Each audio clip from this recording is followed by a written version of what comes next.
In this lesson, we will see together direct object pronouns, but more precisely the pronoun te.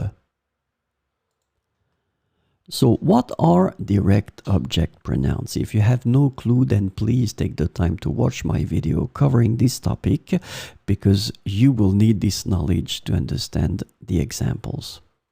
But let's make it fast. Direct object pronouns in French are used to replace nouns that are directly acted upon by the verb. So that's what they are. And the second thing that is extremely important, the nouns are acted upon by the verb without any preposition. That's the reason why we call them direct.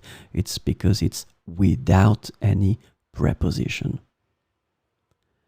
So in this lesson, we'll concentrate on te. And the direct object pronoun te is translated to you or to you in English, depending on the context. Te can stand for the masculin, féminin, but definitely it must be singulier. Masculin, féminin, singulier. So we'll have 4 examples. Il te voit à l'école. Il te voit à l'école. Elle te regarde amicalement. Elle te regarde amicalement.